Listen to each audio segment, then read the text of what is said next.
Bonjour et bienvenue au webinaire en langue française de la WDI, l'organisation mondiale qui défend les droits des femmes fondés sur le sexe, tels qu'ils ont été définis par la CEDEF, la Convention de l'ONU pour l'élimination de toutes les formes de discrimination à l'égard des femmes.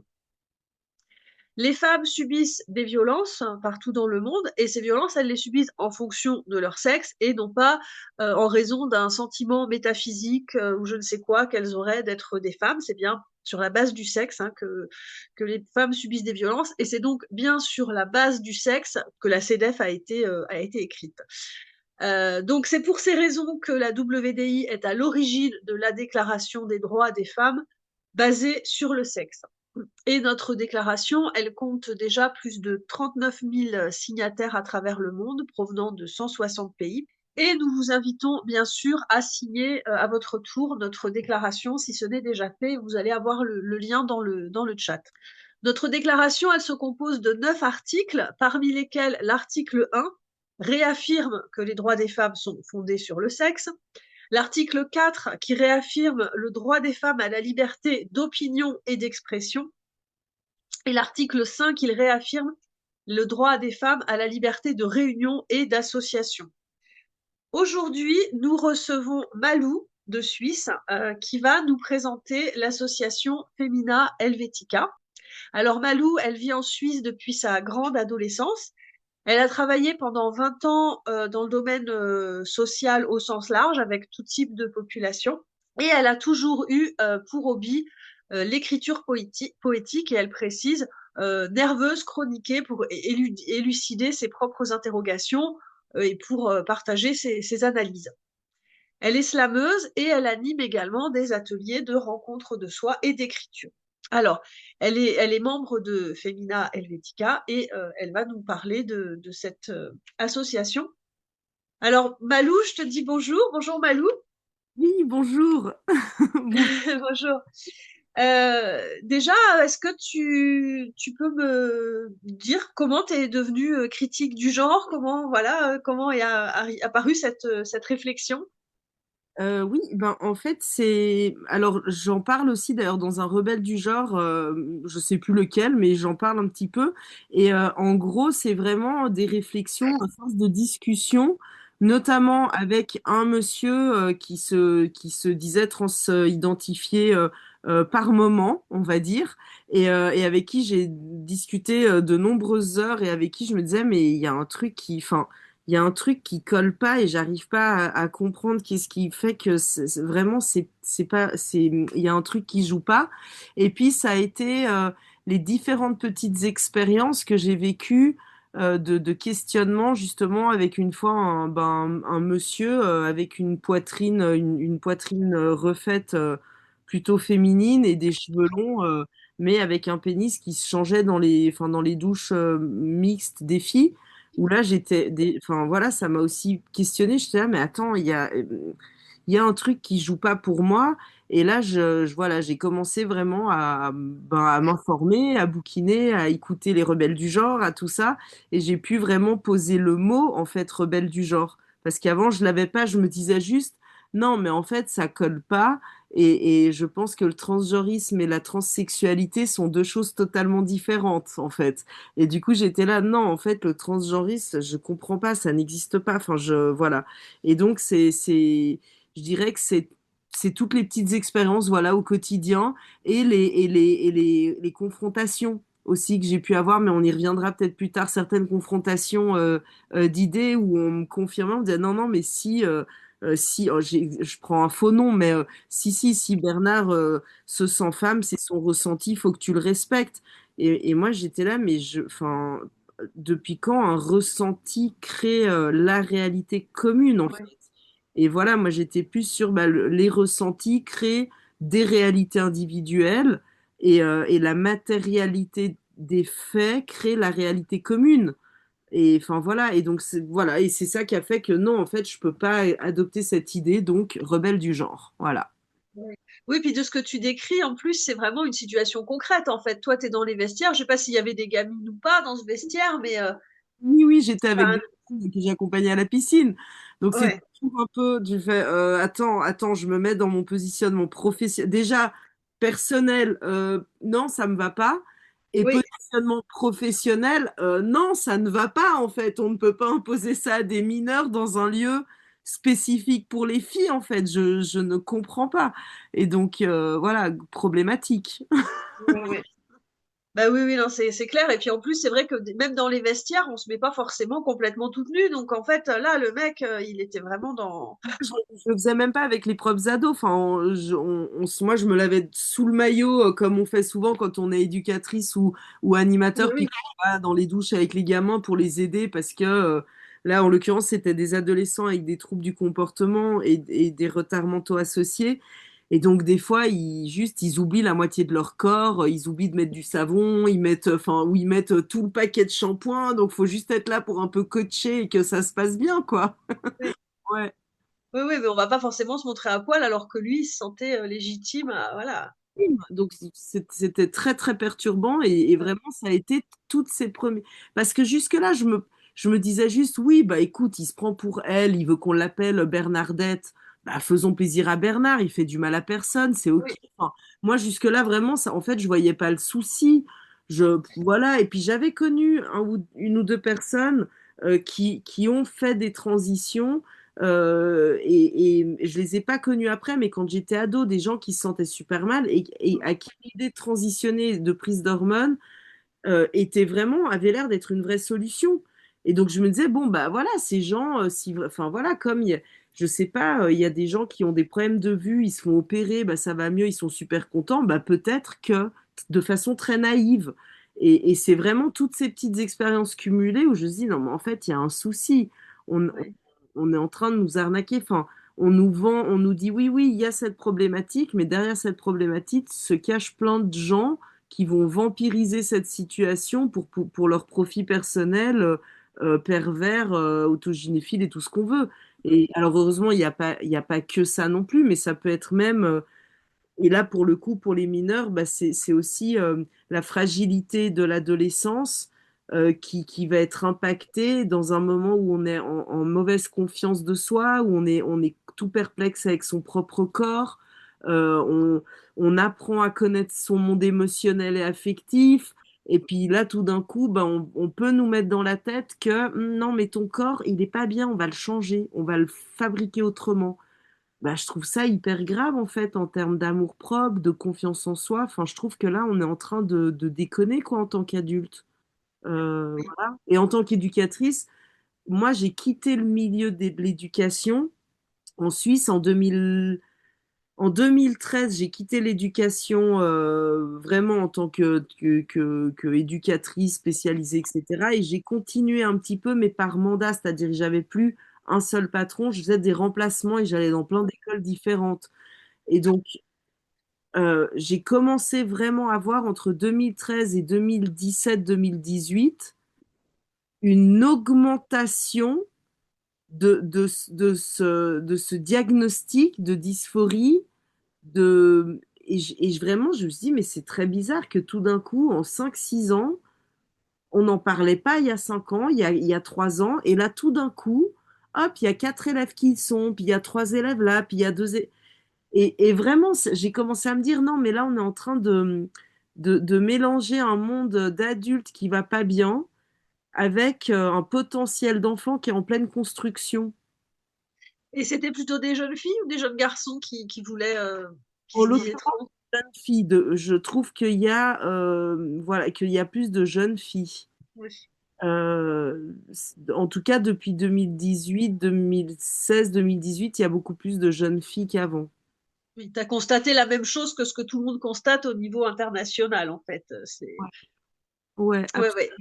Ouais, ouais. Mais tu dis bien, hein, c'est une façon de vampiriser parce que effectivement, hein, il y a des, enfin, bon, on est beaucoup à avoir mis du temps à comprendre qu'il y avait un problème parce qu'effectivement, des personnes transsexuelles, on en avait croisé qui passaient, enfin, c'était pas du tout. Là, on parle vraiment d'autre chose. Là, on parle vraiment d'une vampirisation de quelque chose qui n'a plus rien à voir en fait. Pardon, je t'ai coupé. non, mais c'est Oui, C'est-à-dire que les personnes transsexuelles euh, peut-être j'avais croisées même sans même m'en apercevoir, sans bloquer dessus ni rien.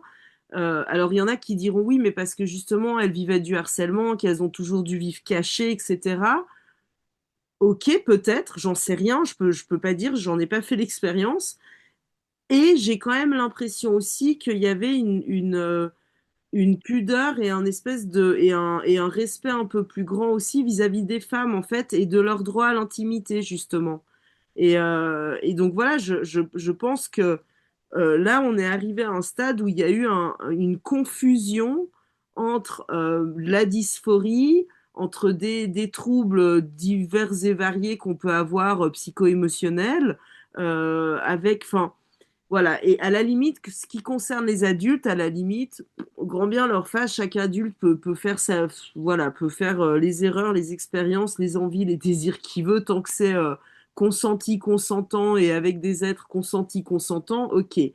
Mais ce qui, moi, m'a vraiment interloqué, et je pense toutes les femmes de Femina Helvetica, on se rejoint là-dessus, c'est vraiment que ça vienne toucher des mineurs et des jeunes en construction qui sont déjà en plein questionnement. Bonne transition, du coup, est-ce que tu pourrais nous présenter Femina Helvetica?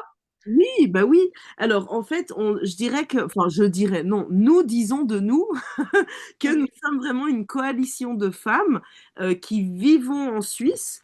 Donc on est suisse pour certaines, pour d'autres pas nécessairement, mais notre point commun, c'est qu'on a tout un lien avec la Suisse ou qu'on habite en Suisse. Ouais. Et qu'on a effectivement une opinion commune sur le genre, c'est-à-dire qu'on est rebelle du genre. Depuis la nouvelle loi, en fait, pour le changement du sexe qui a été votée chez nous en Suisse en 2022, les droits fondés sur le sexe des femmes sont, comme partout, de plus en plus menacés. Et du coup, on défend et on protège les droits des femmes et des filles basés sur le sexe, sur la matérialité biologique. Ça, c'est vraiment ce qui définit notre action principale. Quand on parle des droits fondamentaux des femmes, on parle de l'intimité, de la dignité, de l'équité, de la sécurité. Euh, pour nous, en fait, c'est important que les droits et les devoirs des femmes et des filles soient en lien avec les termes filles et femmes, avec la précision de ces termes, euh, et que ces termes-là définissent bien des êtres femelles, humaines, biologiques, mineures et majeures. Voilà, ça c'est vraiment quelque chose sur lequel on titille un petit peu, c'est le langage. Parce que parce qu'on voit comment est-ce qu'on se fait arnaquer par la langue de bois plus ou moins large. Et donc ça, c'est vraiment comme ça qu'on se définit. Voilà, on a tout âge. C'est une, nous ne, alors pour certaines, oui, il y a des femmes féministes dans l'association. Il y en a qui se prétendent pas forcément féministes. Il y en a qui ne se posent pas la question ou qui ne le sont pas. Nous sommes apolitiques au sein de l'association. Chacune pense politiquement ce que bon lui convient. Entre nous, on ne discute pas, en tout cas, de ce thème-là, puisque notre association se veut apolitique. Euh, nos missions, on s'est mis un peu trois grosses missions, on va dire. C'est de rectifier justement la faute langagière, ou on va dire la fraude, même pas la faute, parce que c'est une faute volontaire. Donc la fraude langagière actuelle sur le terme des filles et des femmes en tant que seul ressenti. Et donc c'est de nouveau de dire non, filles et femmes, c'est des réalités physiologiques, matérielles, observables. Euh, la deuxième mission, c'est d'interroger de façon critique justement l'extension de la norme antiraciste au genre, puisque c'est ça enfin, le projet qui est en cours en Suisse. Et la troisième mission, c'est de protéger les mineurs, les enfants mineurs, des pratiques qui sont néfastes du changement de sexe, enfin du soi-disant changement de sexe, par des transitions sociales, hormonales ou chirurgicales, voire l'accumulation des trois.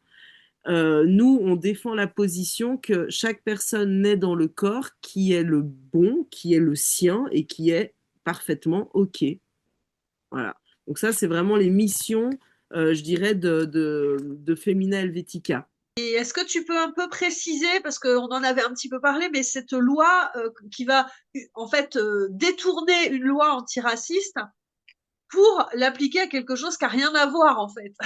Oui, en fait, l'idée de la loi, c'est que il y ait que en fait, comment dire, c'est en combien? C'est pour 2026-2030 déjà. Ce qui est intéressant, c'est qu'il y a le Conseil fédéral qui a adopté un plan d'action national contre les crimes de haine anti-LGBTIQ, blabla, et donc ça, c'est intéressant parce que ça me vient un petit peu éduquer les citoyens, n'est-ce pas, éduquer notre petit peuple suisse à comment bien parler la langue LGBTQIA, parce que dorénavant, si au fond on ne parle pas la bonne langue et que du coup on vient à mégenrer par exemple quelqu'un, eh bien, même si on est, je sais pas, un gynécologue et que donc on sait bien à qui on parle, bon, eh ben, si on vient à mégenrer quelqu'un, cette loi permettrait au fond d'être puni sur un axe pénal.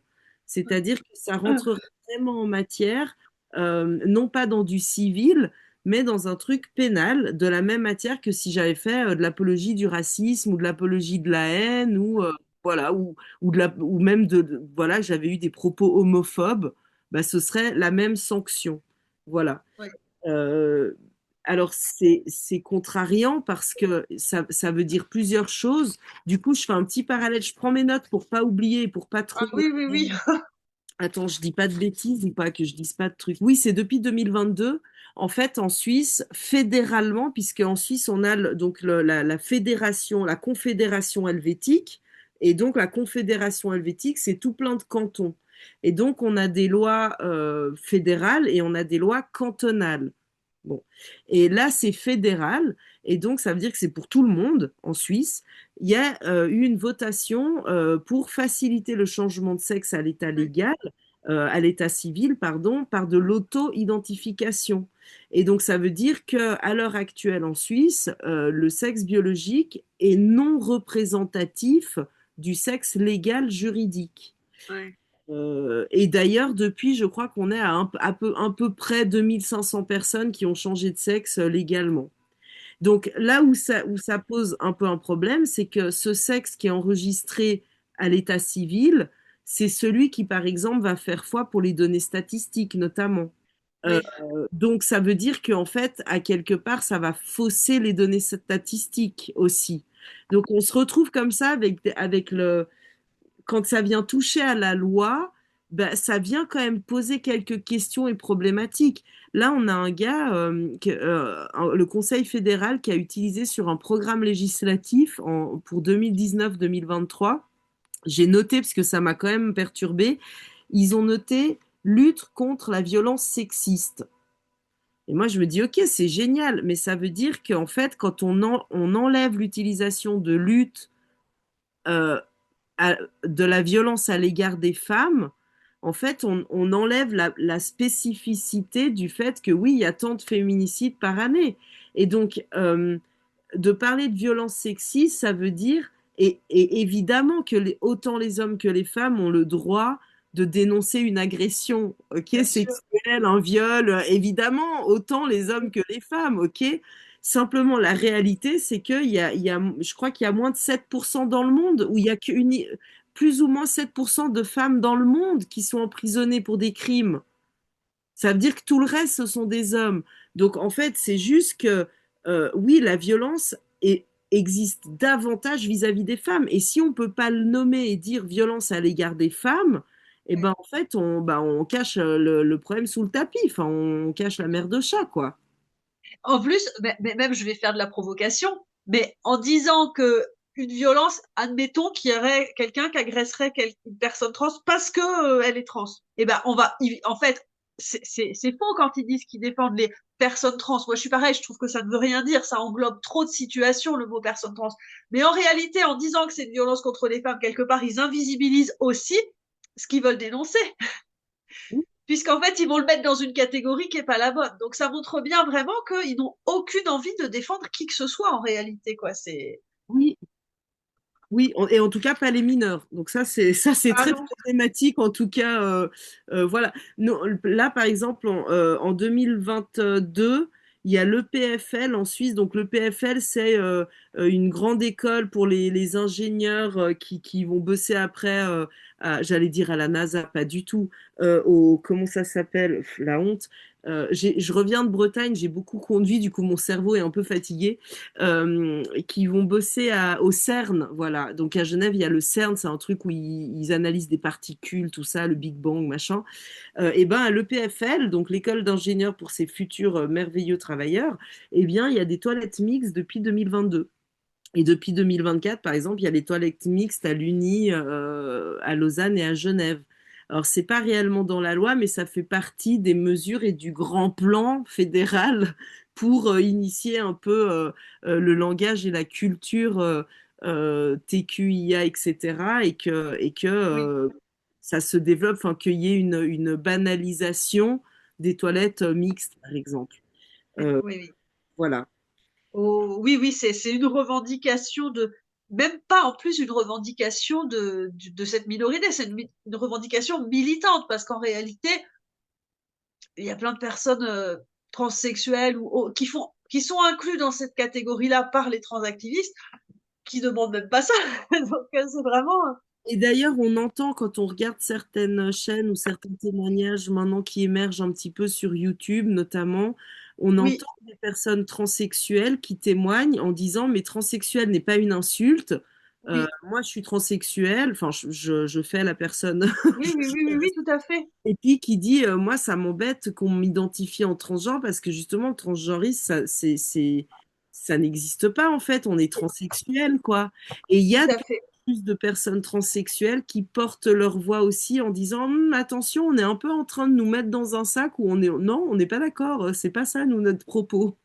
Et surtout, beaucoup sont vraiment en décalage. Enfin, je pense notamment au collectif Lettres Trans, qui sont complètement en décalage avec toute la propagande transactiviste, en fait. Oui, oui, exact. Ouais, ouais, ouais, ouais. Ouais, Par rapport aux lois, ce qui est intéressant, par exemple, euh, c'est donc le DIP, c'est le département de l'instruction publique. Donc c'est en gros, oui, c'est le département qui gère les écoles. Alors en Suisse, on a par exemple les collèges.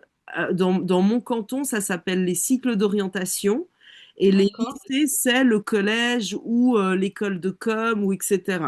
Donc c'est un peu comme si on inversait les trucs. C'est différent dans d'autres cantons, hein. Mais voilà, chez moi c'est comme ça. Et en fait, le DIP, par exemple, depuis 2014, il a un cadre de référence pour l'éducation sexuelle dans lequel c'est inclus de distinguer le sexe du genre, de distinguer l'identité Voilà. de genre et l'identité sexuelle. Et puis, ce qui est intéressant, c'est que depuis 2020, euh, enfin, entre 2020 et actuellement, de 2025-2026, quand il y avait une transition sociale d'un élève, le DIP avait fait passer une circulaire en disant, en gros, il faut accepter cet élève dans cette transition, l'aider, l'accompagner, quitte à Oui, exclure le parent si le parent est en refus de cette transition sociale. Bon, depuis 2024, le fait de nier les parents dans le processus, c'est devenu punissable. À Genève, en tout cas dans le canton de Genève. Donc c'est devenu interdit. Mais ils ont trouvé une parade, c'est que maintenant ils font passer justement ce non-support, ce désoutien parental pour de la maltraitance. Du coup, ils vont dire, ben, en fait, le parent est maltraitant, donc il faut oui, protéger l'enfant et enlever l'enfant du parent. Alors, ouais, c'est ouais. un peu la nouvelle vague actuellement au département de l'instruction publique. Il y a vraiment une vraie offensive pour en fait couper. Mais ça, c'est vrai que dans les témoignages des transitionneuses, on entend beaucoup ça, qu'en fait, il y a une volonté de les couper des parents protecteurs, quoi.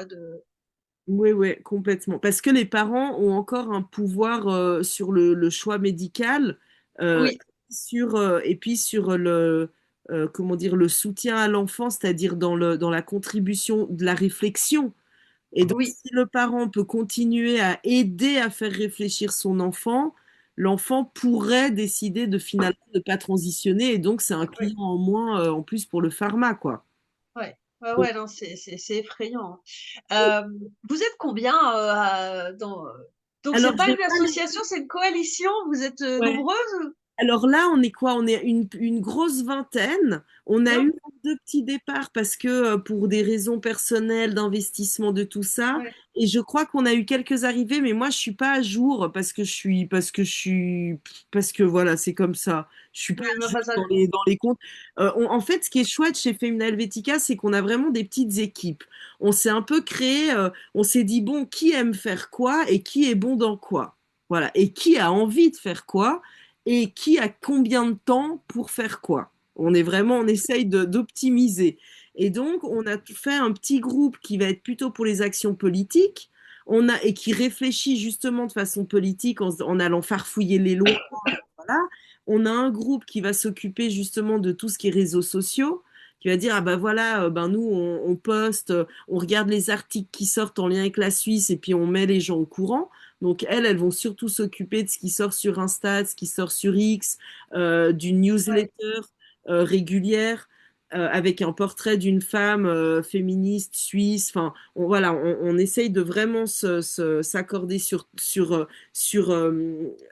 être bon, être bien, et être bon et être bien, c'est créer un truc chouette dans le domaine qu'on veut.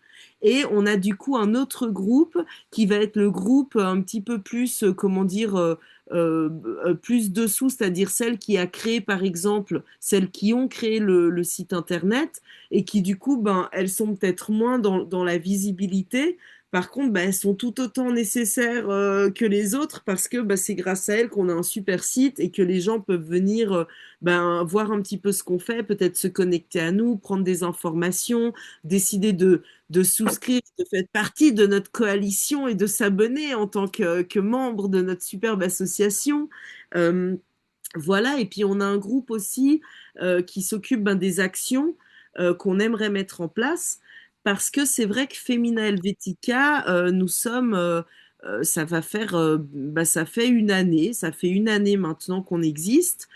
Ça a pris du temps pour que, au fond, on puisse créer déjà nos statuts, parce qu'on avait vraiment à cœur que tout le monde soit d'accord sur chaque phrase, sur voilà tous les termes qu'on utilise.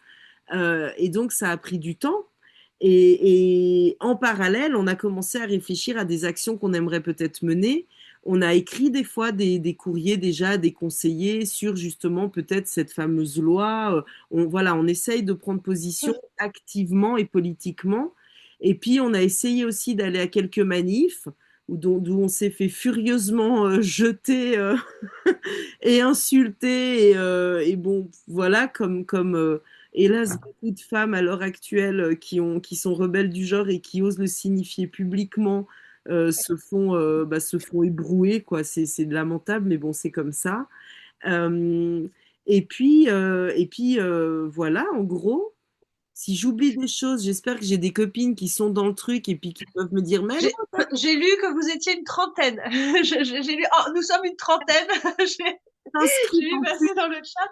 Et oui, et pour vous, dans le chat, normalement, vous allez avoir le lien vers le site de Femina Helvetica et qui est en 3 langues. C'est ça, il faut le préciser quand même. Ça, c'est vraiment super d'avoir un site en 3 langues.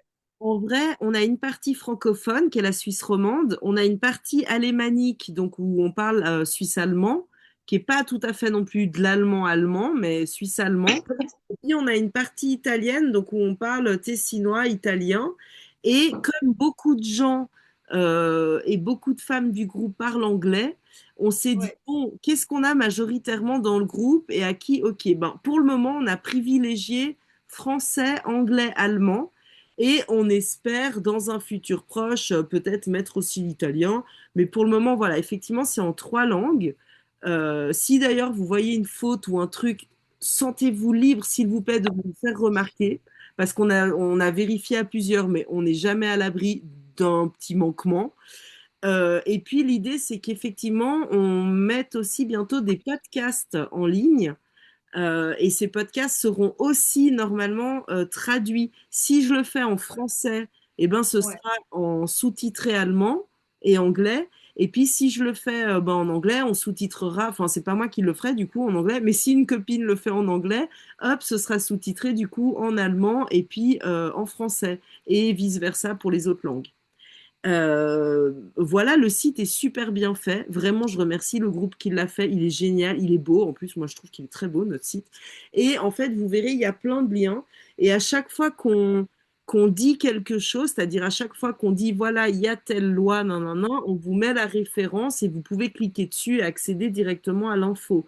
Donc ça a été aussi, c'est pour ça qu'on a mis longtemps à naître, parce que ça a pris une année à créer aussi ce site dans lequel on voulait être succincte, mais en même temps avec le maximum d'infos, et puis, mais sans surcharger.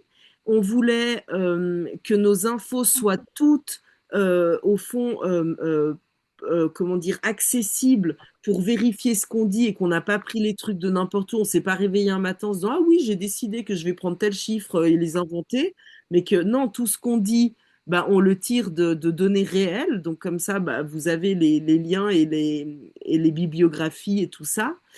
Euh, et puis, je crois que vraiment ce sur quoi on se rejoint Femina Helvetica, c'est l'envie de vivre dans une Suisse qui est vraiment cohérente, où les femmes, on a le droit de se réunir entre nous, où on a le droit de discuter, de nous exprimer sur des thématiques, qu'on a le droit d'être en accord et en désaccord, qu'on a le droit de s'exprimer sur des sujets qui sont spécifiques à notre condition physiologique et socio-structurelle de femmes sans être menacée, sans être insultée, sans être harcelée, sans être agressée. Euh, et donc nous, on veut une Suisse qui, au fond, casse les stéréotypes de genre, mais qui permette à chacun et à chacune d'exprimer librement, effectivement, sa personnalité, ses orientations sexuelles, ses préférences, mais en respectant et en prenant en compte la réalité matérielle et biologique. Ça, c'est vraiment ce sur quoi on s'est toutes retrouvées, où on s'est dit, en fait, c'est nécessaire de se positionner. Voilà. Et donc, au fond, nos positions, si je peux vous les résumer un peu en quelques points très succincts, c'est vraiment la femme est un mammifère humain adulte de sexe féminin. Le sexe, c'est notre matériel biologique. Et désolé pour ceux qui sont pas d'accord avec ça, mais en fait, c'est binaire et c'est immuable. Bon, voilà. Les genres, le genre, ce sont les rôles et les codes socioculturels implicites qui sont attribués au sexe. Le langage doit être vrai et exact, car on a besoin d'utiliser les termes femme, fille, mère, maman. On a besoin de pouvoir les utiliser et on se désolidarise totalement avec l'idée qu'on puisse être appelé des personnes menstruées ou des personnes à vulve ou des personnes à utérus. Non, on est des femmes. Voilà. Euh, Notre position, c'est aussi par rapport au refuge pour les victimes de violences sexuelles, pour les prisons, pour les toilettes, les vestiaires, pour ce qui concerne les sports féminins aussi. C'est que on souhaite que ce soit non mixte parce que les femmes ont le droit de la sécurité, de l'intimité et à un droit de réunion entre elles. Et puis, pourquoi pas hein, dans les sports ouvrir une catégorie trans, enfin homme trans, femme trans, ça c'est ok, libre à eux, enfin vraiment. Hein.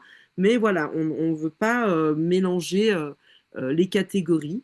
Et puis à l'école, nos positions, c'est que l'enseignement doit être scientifique, qu'on doit exclure les associations lobbyistes des écoles, puisqu'on en a à l'heure actuelle. Il y a certaines associations qui vont notamment dans les cycles d'orientation ou dans les autres écoles comme justement le collège ou l'école de com ou le CG qui s'appelle l'école de culture générale et puis qui vont faire la promotion de notamment de micro-pénis en plastique qu'on peut poser pour quand on se sent garçon et que on est dans des vestiaires pour hommes alors qu'on est une fille, une femme. Voilà, C'est du recrutement, ouais, c'est. Il y en a énormément de suites, et donc ça, nous, on se positionne vraiment Femina Helvetica contre ça. L'enfant doit être traité aussi, selon nous, selon son sexe et non son genre, et en respectant les parents par rapport à ça, à l'éducation, puisque les parents sont quand même garants de l'éducation de leur enfant, et pas jusqu'à 28 ans, jusqu'à 18 ans, pardon, mais jusqu'à 21 ans en réalité, hein, jusqu'à la fin des études, des grandes études, si grandes études il y a. Et donc, on se positionne aussi pour que les parents aient le droit de devoir de protection et d'information vis-à-vis de ce qui concerne les enfants. Voilà. Et enfin, que l'homosexualité, qui est basée sur la préférence sexuelle et sexuée, soit respectée et que on accepte que, hélas, pour eux, ben, aucun homme n'est lesbienne, voilà, et en fait, aucune femme n'est un homme gay. C'est aussi une réalité, et donc ça, c'est de pouvoir respecter aussi la réalité des personnes homosexuelles. Et enfin, vraiment, la dernière C'est position, fou d'avoir à rappeler, non mais je fais juste un de point, c'est rappeler ça. fou d'avoir à rappeler ça parce que on a eu, enfin, il y a eu plein d'évolutions pour les droits des personnes homosexuelles et là on est en train de revenir en arrière avec le mouvement le plus homophobe qu'on n'a pas eu depuis des décennies, quoi. Et Enfin, là, pardon. tu vois, eh ben, ça touche, non, mais c'est génial parce que ça fait un rebond, on fait un peu des ping-pong. Oui, Euh, En fait, quand on est, par exemple, l'année passée, c'était, je sais plus si c'était le 14, je sais plus à quelle date c'était. Bref, une des manifestations, c'était la grève féministe. Grève féministe, on va avec les copines et on fait quelques panneaux où on met droit basé sur le sexe dès maintenant. Et on a une de nos copines qui est là et qui est lesbienne et qui a un petit panneau, les lesbiennes n'aiment pas les pénis. Mais elle s'est fait, mais interviewée, elle s'est fait, même pas interviewée, elle était devant un juré oui, citoyen là, qui lui demandait de répondre de sa transphobie, et de oui, mais alors si la femme elle a un pénis, et elle était là, mais en fait je suis lesbienne, et en fait du coup le principe c'est que je n'aime pas les pénis en fait, allô. mais Et elle, femme, de quel droit tu te refuses au mal? mais De terrible, quel elle s'est droit? fait arracher sa pancarte, elle s'est fait, non mais. Oui, mais Et oui, elle s'est fait insulter par des jeunes filles qui, je pense, étaient sous traitement de testostérone, parce que des jeunes filles oui, avec une pilosité très masculine, pour oui, le coup, et qui avaient l'air de se genrer au masculin, justement. Donc voilà, donc particulier. C'est-à-dire que c'est-à-dire qu'on a été devant le cas de jeunes femmes qui se masculinisent en voulant être des jeunes hommes, et qui viennent oui, dire à des jeunes femmes que c'est pas OK de d'aimer que les jeunes femmes, en fait. oui, C'est oui. En fait, enfin, c'est de la lesbophobie intériorisée parce qu'en plus, beaucoup de ces jeunes femmes qui transitionnent sont lesbiennes. Donc, il y a vraiment, on leur enseigne une haine de leur homosexualité, quoi. c'est terrible. C'est fou. C'est vrai que ça nous a un peu laissé sans voix. On Ouais, était, ouais, ouais. Dramatique. Et donc, je dirais que ouais, un des derniers points, c'est vis-à-vis de la médecine, où on rappelle, alors je le lis bien, Oui, primum non nocere. Donc d'abord, en premier et avant tout, donc, ne pas nuire. Et ça, en fait, c'est vraiment pour moi, ça doit être le garant du corps médical et du corps pharmaceutique en réalité, du corps même scientifique. Et donc, on se positionne aussi là-dessus, c'est de dire la médecine doit être factuelle au service de l'individu, mais contre l'instrumentalisation, la pathologisation de cet individu, et contre la stérilisation et la mutilation des enfants et des ados qui ont un corps sain. Voilà. On oui, estime qu'à l'heure actuelle, ce qui se passe vis-à-vis des mineurs, au fond, c'est de l'expérimentation médicale sur personnes euh, euh, pseudo-consentantes, parce qu'elles sont consentantes de la partie publicitaire qu'on leur fait, mais elles ne peuvent pas être consentantes sur la réalité future qui va leur être faite et qui va leur tomber dessus. Parce que entre 12, 10 et 25 ans, notre hypothalamus est encore en cours de construction, notre cerveau est encore en cours de construction, et que donc notre rapport à notre monde émotionnel est encore, euh, euh, euh, comment dire, déréglé. Et donc, on est dans l'incapacité de pouvoir se projeter dans un futur à long terme et de concevoir l'impact réel que vont avoir toutes les transitions hormonales, chirurgicales, sociales sur notre vie à long terme. Et donc voilà, pour nous, c'est de l'expérimentation psychiatrique, médicale, enfin, homophobe. C'est une espèce de... Moi, quand j'étais ado, on parlait de la thérapie de conversion. Oui, On disait, oui, il y a des écoles pour te déshomosexualiser. oui, C'est oui, oui, horrible, tout mais à je veux dire, fait. c'était ça. Et en fait, c'était des endroits où les jeunes mecs homos se faisaient taper dessus jusqu'à ce qu'ils disent, non, non, c'est bon, j'aime plus les garçons, j'aime les Oui, filles, hein, en gros. Et puis, les filles, je sais pas, j'ai jamais connu de fille qui avait vécu ça. Donc, ça passait par le viol, en fait, mais c'est ce qui se passe dans ouais, le mouvement transactiviste, où en fait, ils font pression sur des lesbiennes c'est pour qu'elles vraiment acceptent les mâles. retrouver c'est la lesbienne qui a Ah jamais oui, goûté le bon pénis. voilà, c'est ça. C'était les quotas et les bourses. C'est-à-dire que, par exemple, on a vu tout à l'heure, si mon sexe réel, il est différent de mon sexe civil, ben, en réalité, moi, je suis Malou, mais je pourrais être Malo, et puis je pourrais être un homme, et puis décider d'avoir une bourse d'études ou un prix artistique ou je sais pas quoi, qui reviendrait normalement à un homme.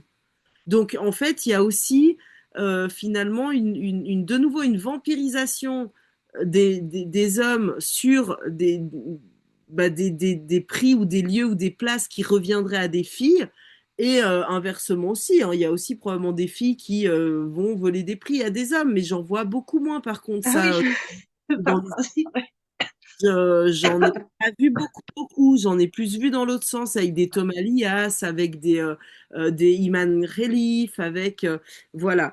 Donc ça, c'est aussi quelque chose sur quoi nous on dit attention, il faudrait qu'on ait des vraies et réelles statistiques sur des notions qui sont véritables et biologiques et Oui, réelles parce que sinon les quotas deviennent inutiles déjà, et parce que sinon ça veut dire que les données qu'on a ne sont plus fiables. Les données sur les agressions sexuelles, les données sur les violences hommes-femmes, bah, en fait ça ne fonctionne plus. Et d'ailleurs, oui, on voit que ces dernières années, les statistiques sur les violences commises par les femmes ont tendance légère à augmenter.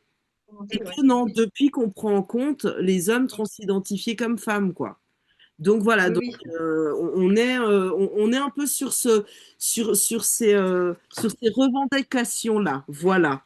Mais oui, parce qu'en plus, ce que tu disais, c'est qu'effectivement, enfin, c'est plutôt dans l'autre sens, c'est-à-dire que c'est comme si c'était un backlash homophobe et masculiniste. On en a parlé pour les droits des personnes homosexuelles et surtout contre les lesbiennes, mais les gays peuvent aussi le subir, hein. Et donc un backlash homophobe et un backlash anti-féministe, parce que tout ce qui a été mis en place pour lutter contre les violences faites aux femmes, pour faire en sorte qu'elles aient une place dans la société, avec tous ces trucs de parité, etc., c'était fait justement pour que les femmes aient accès. Et en fait, c'est pas bête leur truc, c'est qu'en se disant, bah, au lieu de dire non, non, on est des masculinistes, on est contre les droits des femmes, on va se foutre de leur gueule et on va dire, bah non, mais nous aussi, on est des femmes, donc comme ça permet de pas laisser la place aux femmes, en fait. Exactement. C'est exactement ça. Donc, ouais, Et c'est là où, avec les adolescents notamment, ce qui est compliqué, c'est que, euh, en fait, quel adolescent, si on prend 1000 ados, quel oui, s'est senti absolument bien et serein pendant toute son évolution, je sais pas moi, de 8 à 18 ans. Quel oui, ado, franchement, s'est senti serein de 8 à 18 ans? Ben moi, je bah pense oui, qu'aucun, en fait. Et donc, il y a vraiment ce truc de, quand on est ado, c'est là où on pense à des modifications même un peu farfelues. Moi, quand j'étais ado, je me souviens avoir dit à ma mère, ouais, je veux me tatouer une Miguel sur le crâne. Mais heureusement que je ne l'ai pas fait. En plus, j'aime pas les araignées. Enfin, genre vraiment, je ne sais pas pourquoi. Voilà. Donc, et j'y ai tenu mordicus pendant 3 4 ans, hein. J'étais là, non, mais un jour, je ah vais oui, faire ça et tout. Et je l'ai jamais fait, mais heureusement. Et donc, je me dis, en fait, c'est là où on teste. notre personnalité, au fond, on la construit, on s'impacte avec le monde extérieur pour se renforcer soi. Euh, on apprend justement à évoluer, on apprend à câliner, on apprend à s'endurcir, on apprend, je sais pas, à faire du sport et donc avoir nos limites même cardiovasculaires. Et donc en Tout fait, à fait. comment dans une période où on est en apprentissage de tout ça, on apprend le désir sexuel, les espèces de petites excitations, et c'est quoi une excitation un petit peu sexuelle érotique, avec une excitation juste de joie amicale, avec une excitation de retrouvailles familiales. Voilà, on apprend en fait à différencier, à mettre des mots, à nommer, à reconnaître, à faire le subtil, à créer du subtil en soi. Et donc, Mhm. si on ne peut plus questionner en disant à ses parents, je t'emmerde, j'ai envie d'être quoi? Ben moi j'ai envie d'être un gars, non, non, mais parce que je me sens une fille un peu mec, ou parce que je suis une butch un peu lesbienne, et puis que j'aime bien les trucs, voilà. Et puis qu'on peut plus être un peu mec sans forcément que nos parents nous disent, mais tu as raison, tu dois pas être dans le corps, on va changer. Alors ça veut dire qu'on peut plus se confronter. Ça veut dire qu'on peut plus Oui, attendre de l'autre qui viennent nous mettre la limite et nous dire mais non, mais n'importe quoi. bien sûr. Mais Ouais, non, mais c'est normal à ton âge de penser ça, c'est normal d'avoir des doutes, c'est normal de pas être bien. Et ça veut dire qu'on nous donne raison sur tout. Alors, pas que les ados ont tort sur tout, mais quand on évoque des mal-être, on est en recherche de soutien et de support pour avoir le droit d'avoir raison et de se tromper. Et quand un adulte ne fait que donner raison à l'enfant et à l'ado, euh, tout le temps, et qu'il ne lui dit pas quand il se trompe, en fait, il lui interdit de se tromper. En réalité, je dis dans oui, l'apprentissage oui. cognitif et psycho-émotionnel. Et donc, si on apprend à notre ado à ne jamais devoir se tromper et à devoir toujours assumer que quand il dit quelque chose, c'est juste et c'est ça, mais vous vous rendez compte le poids qu'on leur met sur les épaules? Enfin, c'est complètement inouï. Et donc, on les suradultise. Moi, je suis de ces générations encore où on nous adultisait, entre guillemets, parce que je pense que mes parents ont été adultisés bien plus que moi, en réalité. Mais par rapport au fait qu'il y avait à la fois la naissance de cette notion d'enfance et d'adolescence, et donc de temps libre et de besoin d'être un enfant et d'expérimenter, moi, je suis née là, en 80, donc j'étais en plein dans ces Ouais. trucs de oui, mais l'enfant, il doit avoir une place spéciale pour jouer, pour mais heureusement que j'ai vécu ça, c'est chouette. Mais on va me dire, ouais, j'ai déjà été très euh, parentifiée, c'est-à-dire, c'est vrai que je faisais à manger très vite, très jeune, je me suis Oui. débrouillée toute seule très vite, bon. Mais en fait, ce qui était choquant, c'est que oui, parce que j'ai vécu beaucoup d'autonomie dans une époque où on nous apprenait à nous couver, en fait, où on apprenait à dire, faut protéger l'enfant, c'est important. Et là, on est dans un truc où on dit, il faut surtout, surtout pas vexer l'enfant, il faut vraiment l'accompagner dans tout ce qu'il veut faire absolument. Et parce qu'il y a eu ce truc de l'enfant qui est hyper important, etc., on n'ose plus cadrer et mettre de la limite. Mais en Oui. réalité, on est en train de nuire réellement à l'enfance. Ben, en fait, de toute façon, il y a une négation de l'enfance. Après, moi, je partage complètement ton analyse. Après, pour moi, il y avait déjà ça dans les années 80 avec la culture pédophile. Pour moi, il y a énormément de ressemblances avec. Et c'est exactement ça. C'est-à-dire qu'à un moment donné, pour les prédateurs, c'est important que ce soit des prédateurs sexuels ou des prédateurs qui ont envie d'accaparer des êtres vulnérables en fait, parce que tu le décris bien, hein, les enfants, les ados, c'est facile en fait. Mais en fait, le meilleur moyen, c'est de nier la spécificité de l'enfance que tu as très très bien expliqué. C'est-à-dire que même tu disais 21 ans, mais c'est vrai, enfin, le cerveau, il n'est pas complètement Même jusqu'à mature. 20 ans en général, pour que le cerveau soit Oui, mature.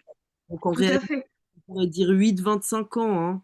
Et de nier cette spécificité, de nier les besoins fondamentaux des enfants, d'être accompagnés, enfin voilà, d'avoir un cadre et des limites, notamment, évidemment, c'est destructeur. Hein. Et surtout de dire, c'est-à-dire dans le discours, c'est-à-dire qu'il y a quelque chose d'un peu psychotisant, moi je trouve, parce que euh, parce que c'est comme si moi je veux dire, c'est comme si je disais à mes parents, mais moi je me déteste, je m'aime pas, vous vous êtes complètement planté, vous m'avez fait n'importe comment, c'est horrible, changez-moi complètement. Et que mes parents me disent, ouais, tu sais quoi, t'as raison, vraiment, on a fait de la merde. Ouais. Mais tu te rends compte, Mais oui, moi, complètement. j'ai besoin que mes parents me disent, et puis j'ai été une ado un peu suicidaire et tout, donc moi, j'ai eu besoin que mes parents me disent, mais non, mais t'es chouette, et toi, tu vas trouver ta voie, et toi, t'es formidable dans ta façon d'être formidable, et toi, t'es jolie dans ta façon d'être jolie à toi, et t'es différente des autres, et des fois, t'es semblable, et des fois, on te rejette, et des fois, on t'aime. Et Ouais. j'ai eu besoin euh, justement qu'on valide des choses que Oui, j'étais incapable de valider moi-même. Et je pense que en accordant à l'enfant tout son désamour pour lui-même, parce qu'en fait c'est ça, hein, c'est ça hein, la transition, c'est accorder à l'enfant son propre désamour pour oui, lui-même. Eh bien là, on est en train de lui dire, tu as raison de te détester. Mais, mais quel mal plus immense on pourrait faire à un enfant? Je ne vois pas. Vraiment, je ne vois pas quel mal plus immense que ça on pourrait faire à un enfant. Et je comprends pas. C'est-à-dire que si je fais un parallèle, et dites-moi si j'exagère pour le parallèle, dites-moi si je suis zinzin avec ce parallèle, hein, mais moi j'ai beaucoup travaillé dans le handicap mental. J'adore. C'est vraiment un milieu que j'adore. J'ai une grande sœur handicapée mentale que j'aime très fort. Voilà. C'est un monde que j'aime beaucoup, dans lequel j'ai grandi depuis petite. Donc voilà. Mais par exemple, quand un jeune trisomique, il a comme ça un truc un peu, ça arrive de temps en temps, paf, il a le truc et il me dit, ouais, mais moi j'aimerais bien des fois être comme tout le monde et tout. Mais est-ce que ça me viendrait à l'idée de lui dire, mais ouais, t'as raison, t'es vraiment con en fait. Mais t'as raison, écoute, on va voir, on va essayer de te faire une opération du cerveau. Mais en fait, jamais de la vie. Si je disais ça, mais enfin, tout le monde serait outré et dirait, mais tu te rends compte, mais c'est de l'eugénisme, mais c'est complètement fou, mais enfin. Et c'est ce qu'on fait en fait, c'est ce qu'on fait dans le transgenrisme en fait. complètement. Enfin, moi, je trouve que tu n'exagères pas du tout parce qu'en fait, en 10 ans, ils passent leur temps à dire qu'ils luttent contre les stéréotypes, etc. Mais c'est complètement faux. Ça, Puisque, en fait, n'importe qui, déjà, moi, cette expression personne trans, elle ne veut rien dire puisqu'elle inclut des gens qui ne changent rien à leur apparence et qui se sentent hommes ou femmes alors qu'ils n'ont rien changé. Et ça inclut aussi des petites filles qui aiment jouer au foot plus qu'à la poupée. Et donc, en fait, on dit à une petite fille qui aime pas jouer à la poupée, mais qui préfère jouer au foot, eh ben, t'es pas normal, il va falloir te changer. Donc, c'est vraiment une façon de normaliser tous les écarts à la norme sociale. Donc, je trouve que ton parallèle, il est parlant, en fait. Hein. Tout écart à la norme, on va le médicaliser, en fait. ah oui, et c'est vraiment genre, non, mais pourquoi vous nous assignez? Donc, pourquoi est-ce que vous nous obligez, entre guillemets, hein, si je reprends le langage transgenre machin, pourquoi est-ce que vous nous obligez à être fille ou garçon? Nous, on préfère être binaire, non binaire, trans machin, trans bidule, non, non. Ok, mais en fait, c'est juste qu'au lieu d'avoir deux boîtes et trois en fait, parce qu'il y a toujours la boîte des particularités chromosomiques, etc., hormonales, etc. Mais en fait, au lieu d'avoir ces deux boîtes, dont une qui est un peu convexe comme ça aux deux, je sais pas si ça se dit ce que je viens de dire, mais bref, j'espère que vous me comprendrez, eh ben, tu veux juste qu'on ait 5 ou 6 ou 12 ou 48 boîtes en plus. Mais en fait, ça reste des petites boîtes, toutes les mêmes, bien coupées pareil, avec des petits noms bien marqués, chacun sa petite couleur. Donc en fait, c'est quoi le deal de l'évolution en fait sociale? Il y en a pas. L'évolution sociale, c'est on est mâle, on est femelle, et à côté de ça, je fais ce que je veux. Prince, Ben oui. David Bowie, comment elle s'appelait cette mannequin sublime noire qui avait joué dans James Bond, j'oublie toujours son nom, qui chantait aussi du rock et tout. Putain, j'ai oublié son nom. Euh, Bref, il y avait comme ça des artistes qui étaient, qu'on pourrait dire maintenant, on dirait, ah, c'est des non-binaires, etc. Non, c'était des hommes qui assumaient grave Oui, leur envie. David Bowie, c'est un homme, un mâle, qui s'est dit, mais moi, je kiffe trop les paillettes, je kiffe trop les trucs avec des trucs qui brillent, je kiffe trop le maquillage, vas-y, je vais le faire. Est-ce que ça l'a fait de lui une femme? Absolument pas. Voilà. Et puis, tu as des femmes qui ont été, Chanel, je crois, Coco Chanel, qui a été une des premières, je crois, à s'habiller justement avec un costume, pantalon cintré, machin. Est-ce qu'elle se prenait pour un homme? Pas du tout. Alors que les pantalons étaient même interdits légalement aux femmes, mais elle s'est pas prise pour un homme. Elle s'est Oui, juste dit, c'est joli de s'habiller comme ça, pourquoi pas m'habiller comme ça? Moi aussi, j'ai le droit de m'habiller comme ça, en fait.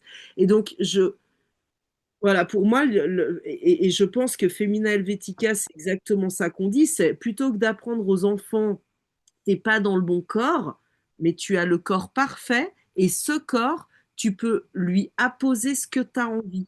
Tu veux lui mettre oui, des oui. couronnes, des paillettes, des jeans, des shorts, des jupes, des talons, tu fais ce que tu veux avec ce corps.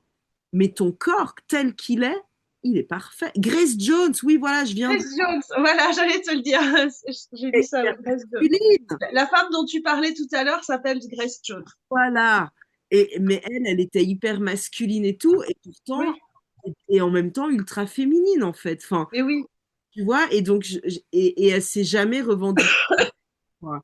Et je sais pas, moi, que j'adore un mec que j'aime beaucoup, Vincent McDoom. J'adore ce gars parce que je trouve qu'il a une espèce de franchise j'aime beaucoup ce gars.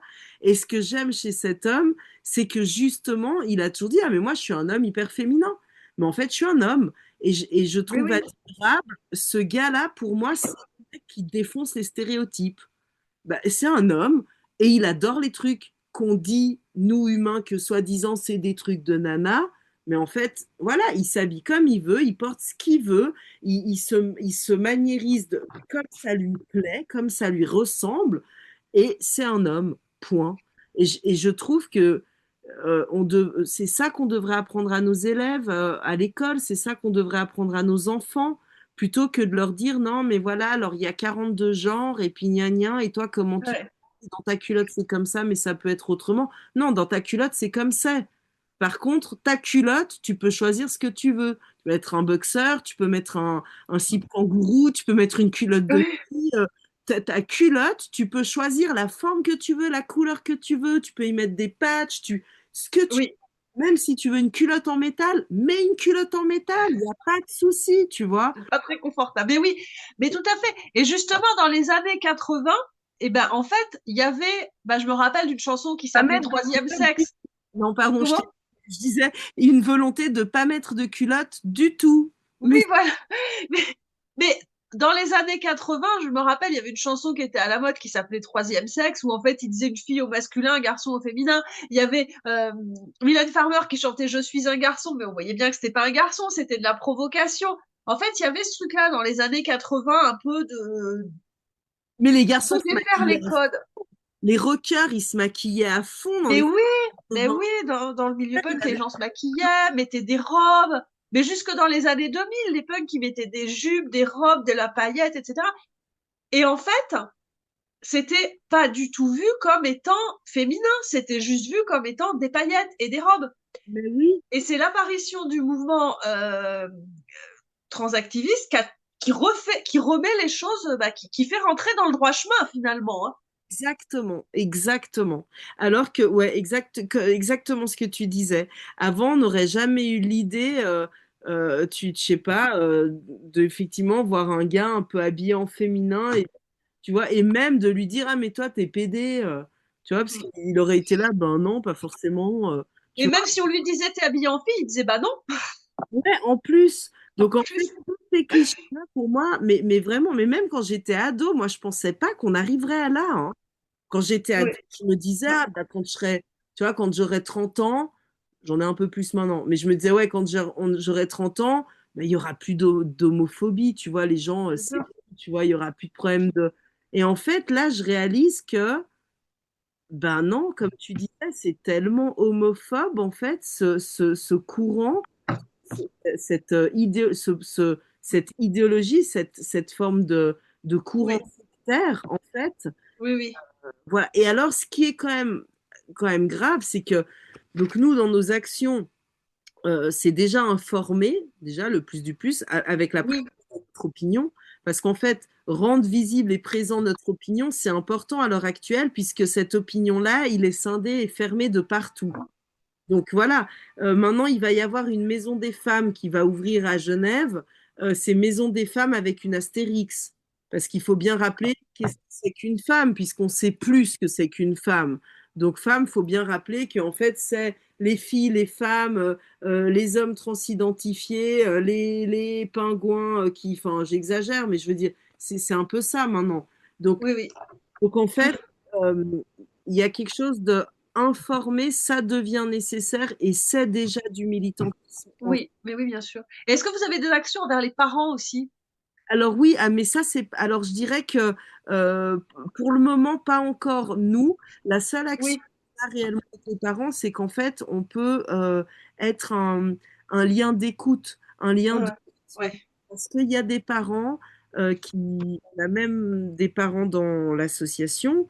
euh, qui en fait ont envie de s'investir parce qu'ils ont des enfants qui oui, sont dans une situation comme celle-ci et qui et savent oui, pas faire. Par contre, on va plutôt les réorienter après vers d'autres associations comme par exemple la MQG, qui oui, est une association justement qui soutient les parents et les gens qui sont dans ce parcours de détransition très souvent ou de connaissance de personnes en transition et qui oui, sont questionnés, embêtés, attristés par ça.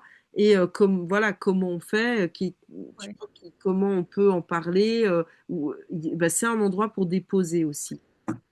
D'ailleurs, j'ai une question qui tombe à pic. Sur qui est-ce que en Suisse vous pouvez vous appuyer, que ce soit des politiques, d'autres associations, enfin sur qui en fait vous savez que vous pouvez compter, à part MQG.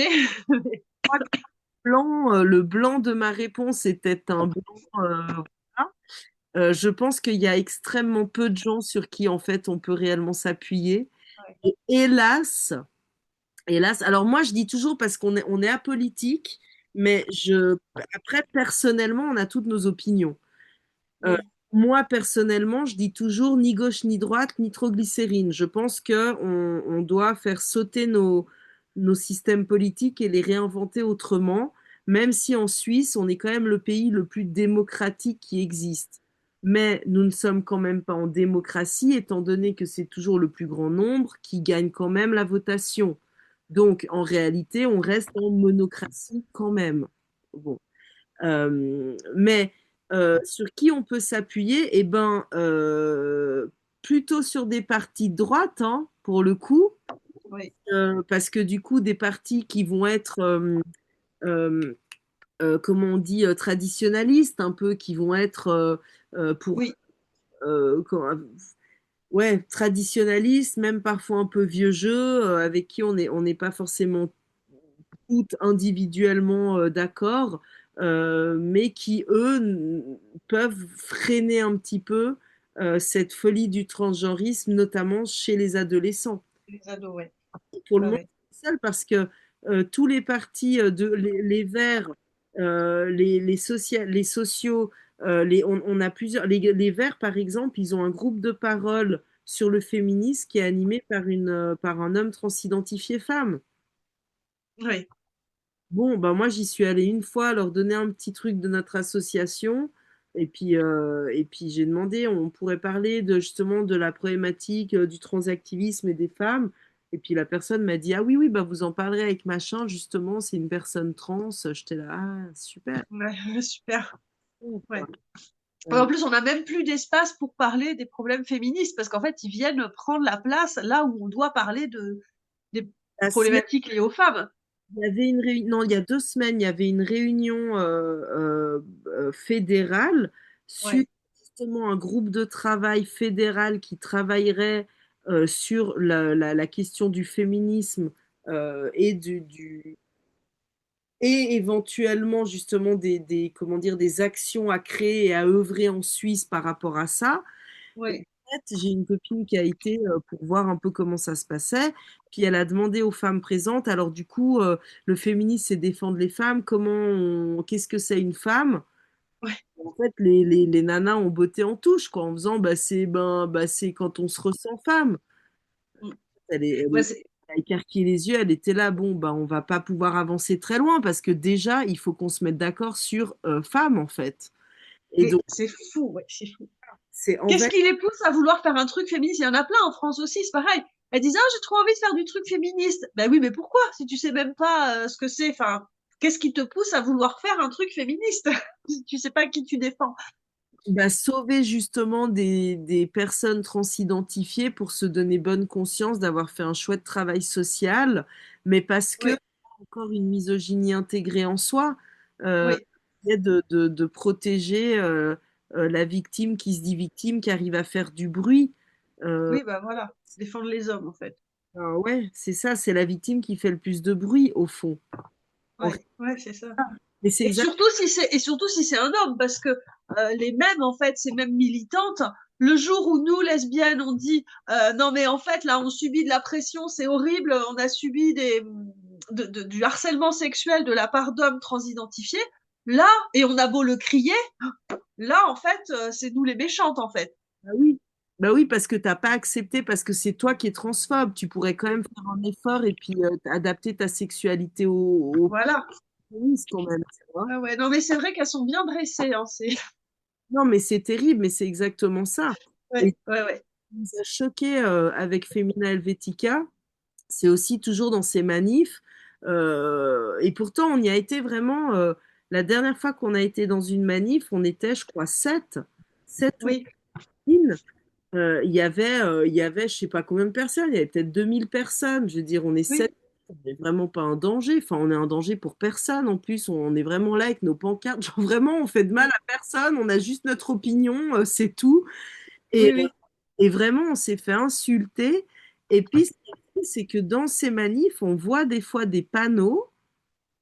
Alors, c'est des femmes, des fois, qui les tiennent. Des fois, c'est des hommes transidentifiés qui ont des panneaux où c'est marqué, par exemple, euh, sauve une transe, bute une turf, oui, turf au bûcher, euh, oui, turf dans nos luttes. Euh, ouais. Oui, des appels au meurtre, en fait, ouais, c'est... et même de l'exclusion, c'est-à-dire, ouais, féminisme n'est pas... Et tu te dis, mais attendez, c'est OK. Donc, moi, j'ai jamais vu de copines féministes ou des copines de Femina Helvetica qui se Oui, promènent avec des panneaux hors de nos vies, les oui, trans, sauve une femme, tue une trans. J'ai jamais vu ça. jamais, jamais, bien sûr. Constamment de transphobie en nous disant qu'on est d'horribles femmes turf, méchantes, gna gna gna, féminazies, etc. Mais en parallèle de ça, je n'ai jamais, et aucune de mes copines de Femina Helvetica n'a jamais incité à de la haine vis-à-vis de France, n'ont Ah jamais non, insulté, n'ont jamais frappé, enfin, n'ont jamais promu une quelconque violence à l'égard de ces personnes. ah Et non, bien sûr. on a une tendance à se dire, il est vrai que leur situation doit être extrêmement inconfortable et douloureuse à vivre pour en venir à se mutiler. Mais je veux dire, à aucun moment on a de la haine à leur égard. Et donc, comment est-ce qu'on peut tolérer dans des manifestations pour des femmes, par des femmes, qu'il y ait des hommes qui se ressentent femmes et qui appellent à tuer, à massacrer, à insulter ou à agresser des femmes? Enfin, je trouve ça complètement ubuesque. C'est complètement fou comme situation, je trouve. Et sans qu'aucune femme n'en soit choquée. C'est-à-dire que la dernière fois qu'on a été bousculé comme ça par plein de jeunes filles, mais identifiées hommes, Oui, euh, il y a une femme qui est venue vers nous qui a dit, je suis désolée pour ce qui se passe, vraiment, je suis désolée pour vous. Il y a d'accord. Une de cette bande-là. Peut-être qu'elle va se réveiller. une nana qui était plus derrière et qui a vu ce qui se passait. D'accord, oui. Après vers nous dire, mais je suis désolée, je comprends pas que ça se passe. Oui, Mais je veux dire, c'est quand même dingue. Et eux qui arrêtent pas de crier tout le temps au fascisme de la police, là, ils étaient tout contents de dire à la police, dis donc, virez-les, elles, les méchantes turfs, quoi. Et de nous dire, non, elles, on les veut pas dans notre manif, foutez-les non. dehors. Bon, Ouais, bien sûr. C'est assez affolant et ça fait peur. Enfin, moi, je sais qu'il y a énormément enfin, même moi, les manifs du 8 mars, je vais pas y aller l'esprit serein. Enfin, sauf si je sais que je vais retrouver des personnes avec qui je me sens en sécurité. Mais c'est vrai que ils sont flippants en fait. Et puis, je veux dire, ça fait quand même.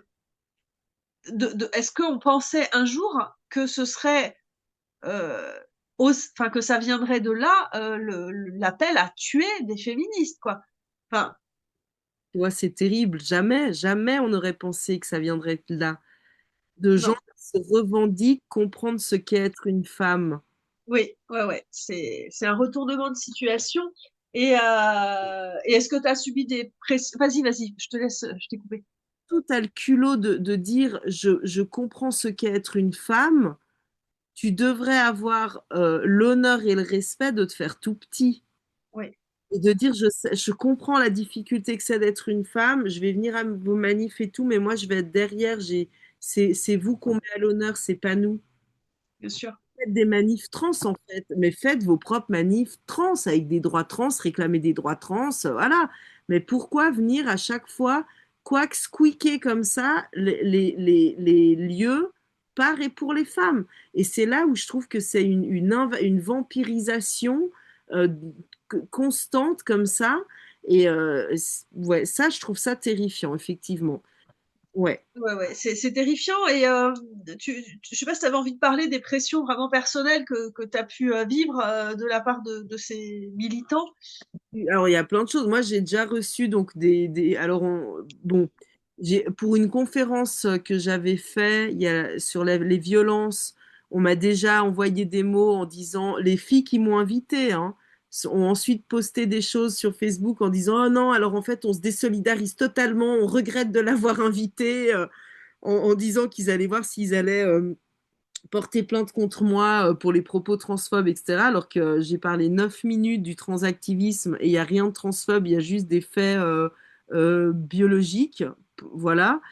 Et puis, il y a eu aussi quelqu'un qui a écrit à une assoce avec laquelle je collabore et avec laquelle on donne des ateliers de défense féministe de temps en temps. Émilie, je te fais un coucou si tu regardes tout d'un coup la vidéo.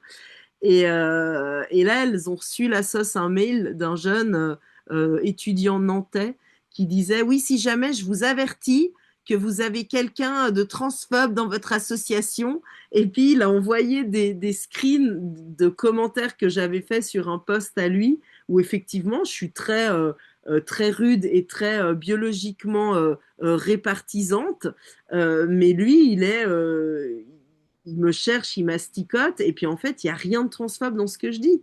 Il n'y a que du matériel, en fait. Et bon, voilà. Et puis la dernière fois là, que j'ai donné un atelier, justement, bah, on m'a crevé mes pneus. Et donc, je me retrouve. Alors, si c'était bien crevé d'un bon coup, normalement, en 10 minutes, un quart d'heure, ils sont à plat et puis je pars pas. Sauf que là, je pense que c'est un petit faible ou une petite faible qui a fait, donc ça n'a pas bien crevé. Donc, en fait, moi, je suis partie avec ma voiture. Puis, au bout d'un quart d'heure, paf, j'ai un pneu qui a pété. Je dis, bon, on répare le pneu. Je repars. Un quart d'heure après, paf, le pneu de derrière. Je me dis, ah. Et là, c'est le planeur qui m'a dit, non, mais là, madame. Là, ça sent les pneus. Là, on vous a pété vos pneus volontairement, quoi. C'est Ouais, clair. mais Et c'est en fait, pardon.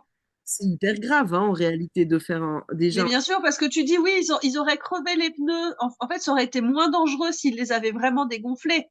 Mais de les crever de façon à ce que tu le vois pas, en fait, tu peux mourir, en fait. Non, mais Parce que, exactement, on passe, mais oui, on a abîmé mais un oui, objet personnel, qui est la voiture, oui, une tentative d'homicide, hein, qu'elle bien soit sûr. involontaire, hein. Si Mais tu t'en étais pas rendu compte, enfin, en fait, t'aurais pu, si t'avais pris l'autoroute et que tes pneus, ils éclatent alors que tu t'es pas rendu compte qu'ils étaient dégonflés, là, c'est autre chose, quoi. ben ouais, ouais, ouais. Bah là, j'ai failli dans un virage un peu ouh, mais je conduis bien, heureusement. Mais voilà, c'est quand même voilà des petites choses qui sont quand même un peu stressantes. Ouais, ouais, Et ouais. puis des menaces, bon bah des menaces, ça, on en a plein tout le temps dans des messages. Bon, ça, on les compte plus. Euh, Ça peut être aussi des pétitions qui sont carrément faites contre quelqu'un, hein, en disant voilà, Ouais. cette personne, voilà comment elle est, voilà ce qu'elle pense, voilà ce qu'elle dit. On veut plus qu'elle fasse partie de tel groupe, telle assoce. Veuillez signer contre telle personne. Et ça va loin. Il y a des trucs qui vont vraiment très, très, très, très loin, hein. Et puis, bon, bah, à Let Woman Speak, par exemple, où Rosie Parker était venue. Rosie Parker, j'ai toujours un bug avec son Je prénom. crois que c'est Posy, mais Posey, hein, ouais, j'ai toujours un oui, bug en oui. Posey. Je sais pas pourquoi, Je vais pardon. voir dans le chat. Disons que c'est Posey, mais j'ai un bug, bref. Oui, mais oui, oui. Ben, là, pareil, il y avait. Alors, c'était pas en lien avec Femina Helvetica, ça, c'était avant Femina Helvetica. Et en fait, on est 7 femmes à témoigner, enfin, c'est-à-dire à parler, à avoir écrit un texte sur le fait d'être une femme, voilà, tout simplement. C'est vraiment parler sur le fait d'être de la condition femme, point. Bon, et on parle et on se retrouve, mais face à, je sais pas, il devait y avoir quasiment 300 personnes transactivistes, mais qui nous hurlaient dessus, mais comme si on les avait violentées ou insultées, ou enfin, et vraiment, un qui a essayé de brûler les cheveux d'une des nanas, mais des Il trucs y a lunaires. eu des vidéos, hein, je crois, hein. Oui, oui, il y en a plein. Oui, Mais oui, oui. lunaire, c'était lunaire. Un mec qui te regarde, il te fait le, tu sais, je vais te couper la gorge. Enfin, des trucs, tu te dis, mais c'est lunaire. Ça et beaucoup d'exhibitionnistes. Beaucoup de mecs sous hormones avec des petits seins qui viennent et qui te mettent les seins comme ça dans la figure et qui disent, ouais, moi aussi j'ai des seins, je suis une femme. Puis tu dis oui, non, mais moi j'ai eu des seins sans prendre des hormones par injection, en fait. Bon, voilà. Effectivement, c'est vrai qu'on l'appelle transactivisme, mais un des autres noms, parce on est bien obligé de les nommer, mais un des premiers noms qu'on leur donnait, c'était transmasculinisme. Oui, ah, Parce mais que oui, c'est un mouvement masculiniste et homophobe, clairement. Enfin, absolument. Et comment ça se fait d'ailleurs que c'est pas resté ce terme-là de transmasculiniste, tu vois? oui, oui, oui, c'est vrai. Enfin, c'est vrai que moi j'utilise encore, mais effectivement, c'est du transmasculinisme en fait. Absolument, parce que c'est vraiment les clichés féminins selon Oui, le regard masculin quand même, hein, très objectisés, très sexualisés, etc. Et puis c'est l'image du masculin, comme par exemple, alors ça, c'est moi, Malou, qui dit ça, c'est pas forcément Femina Helvetica, mais il y a quelque chose par rapport aux jeunes filles qui maintenant veulent devenir des garçons. Quand je parle, moi, en tant qu'éducatrice ou animatrice, que j'ai été oui, 30 ans dans ce domaine et que j'ai beaucoup parlé avec des ados, je me rends compte que les jeunes filles, contrairement à ma génération des années 80 qui avions un accès à l'érotico-porno relativement minime, parce que sur Canal+ encrypté, parce que sur la télé familiale et qu'il faut déjà squatter le salon quand papa y est pas, etc. Enfin, c'était toute une mission. Et ben les jeunes de maintenant, ils ont quand même accès à la pornographie beaucoup plus facilement que ma génération. Et donc, on voit qu'il y a une addiction galopante et grimpante dans l'adolescence par rapport à la pornographie, au système prostitueur, qui, pour moi, la pornographie, c'est du système prostitueur, hein. Euh, et, euh, et là, je crois comprendre, et j'émets l'hypothèse en mon propre nom et sans dire que j'ai raison, mais que c'est vraiment une réflexion personnelle, que en réalité, quand les jeunes filles maintenant entre 10 et 15 ans tombent sur du porno, parce que les copains rigolent, ah, regarde elle, ce qu'elle fait, etc., le choc que ça crée dans le cerveau, la réelle perturbation traumatique que ça peut créer entre l'espace personnel qu'elles ont, où elles ont développé leur imaginaire de la sexualité à venir, en se disant qu'il y avait de l'amour, de la tendresse, de la douceur, qu'il y aurait l'envie peut-être d'un amoureux pour se marier un jour, etc. Et qu'elles sont abruptement confrontées à la violence d'images sexuelles hardcore, où la femme n'est plus qu'un réceptacle, au fond, à, à, à objetiser par l'homme juste pour répondre à sa frénésie, la pulsionnelle, eh ben, ces jeunes filles, elles sont déjà fracturées à ce moment-là dans leur sexualité naissante, dans leur affectivité naissante. Et donc, c'est des jeunes filles qui, pour un peu qu'elles soient lesbiennes à ce moment-là, et qu'elles se disent, oh putain, c'est vraiment ça qu'en fait les mecs attendent et que non, non, mais évidemment que de toute façon, ça va les renforcer là-dedans, et que peut-être encore pour se protéger de l'horreur de ce que les gars peuvent projeter sur elles, elles vont vouloir aussi se masculiniser énormément parce que comme ça, elles risquent pas qu'on veuille leur faire la même chose qu'on voit dans ces trucs-là, dans ces films-là. Donc il y a aussi cet aspect-là de devenir un garçon, symboliquement, c'est aussi faire partie du groupe des agresseurs et donc c'est ne pas être agressé. Il y a quelque chose un peu de cet ordre-là, exactement comme quand on est petit et puis qu'on harcèle quelqu'un. Ben, on se range souvent du côté des harceleurs parce que faire partie du groupe des harceleurs, c'est s'assurer qu'on ne sera pas harcelé. Et ben, c'est exactement la même chose. S'assurer qu'on est un garçon, en tout cas au moins en ayant une mastectomie, parce qu'on peut garder sa vulve et son vagin, mais ok, on fait une mastectomie. Comme ça, au moins, j'ai l'air d'un garçon. Et si je suis dans le groupe des garçons, moi, on va pas m'agresser, on va pas me violer, on va pas me pornographier. Voilà. Et moi, en tant que garçon identifié, je pourrais peut-être pornographier ou pas des filles.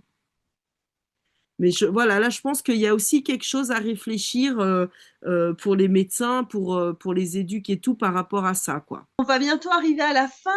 J'ai juste une dernière question. Hein. Comment? Je parle, hein. Ouais, mais c'était très bien. Il y a des cœurs, tu vois. Et est-ce qu'une dernière question, qu'est-ce que les femmes peuvent faire pour aider Femina Helvetica? Oui, mais bien sûr, c'est très important d'ailleurs. Eh Hmm. bien, qu'est-ce qu'on a? Eh bien, ce que j'ai noté, parce que sinon j'oublie la moitié des trucs, Oui, et je dis plein de trucs. Oui, j'avais noté très simplement. On peut s'impliquer. S'impliquer, c'est carrément faire partie de la sauce. Donc, vous allez voir sur le site, on vous a mis les liens.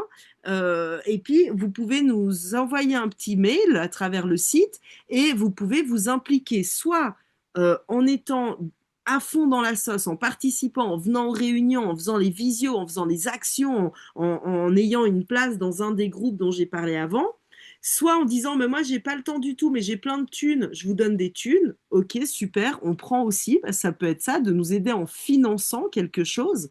Ça peut être chacune de notre côté de façon autonome et indépendante de lire et de s'instruire à ce sujet. Et donc, Femina Helvetica, ben, vous avez vu, on vous a eu plein de liens et plein d'articles.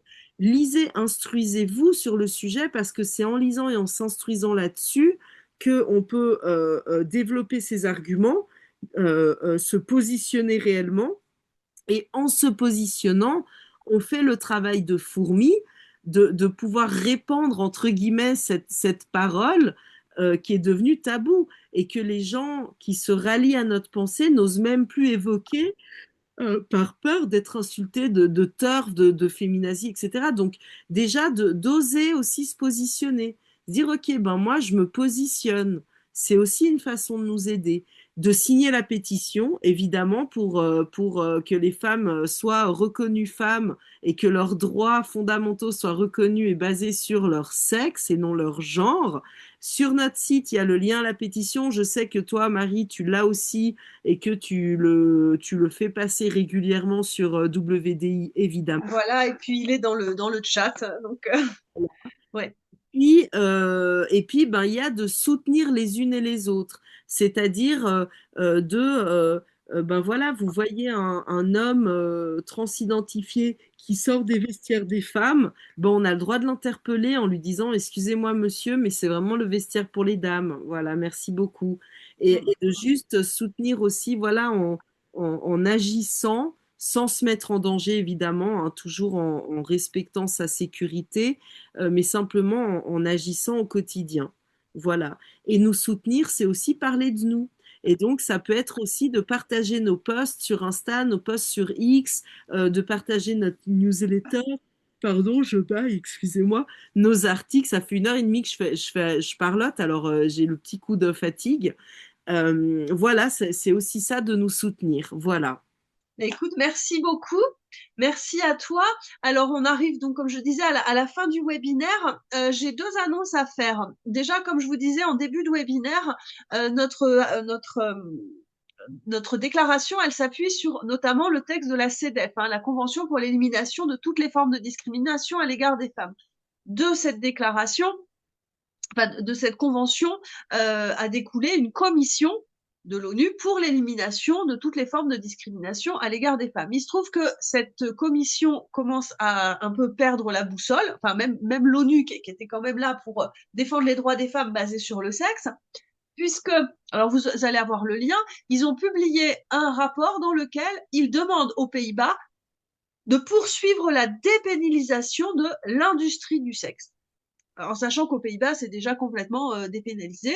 Et donc, il parle de travail pour parler de l'exploitation, de l'horreur qu'est le système prostitueur. Et il désigne les fillettes victimes dans ce rapport, que j'ai pas encore lu, mais il y a le lien qui va être mis. Il désigne les fillettes victimes de la traite comme des travailleuses du sexe mineures. Voilà.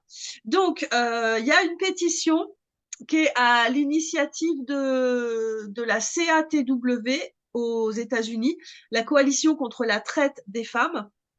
Et on va vous mettre le lien vers la pétition contre cette abomination, en fait, hein, qui vient de l'ONU. Enfin, c'est complètement délirant. Merci à vous toutes et merci à Malou pour ta présentation, vraiment. La vidéo va être diffusée sur YouTube, donc dès qu'elle sera en ligne, vous recevrez un lien par mail et vous pourrez la diffuser. Nos premières vidéos sont déjà sur YouTube, donc vous pouvez taper WDI francophone ou Nous Femmes, NOUES Femmes.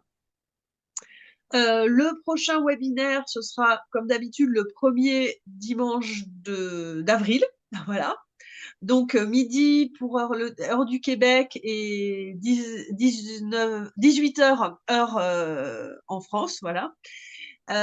Et je vous rappelle évidemment que vous pouvez signer et partager la Déclaration des droits des femmes fondée sur le sexe sur notre site WDI, womensdeclaration.com, tout attaché, voilà. Alors je vous dis à dans un mois. Au revoir. Merci, au revoir.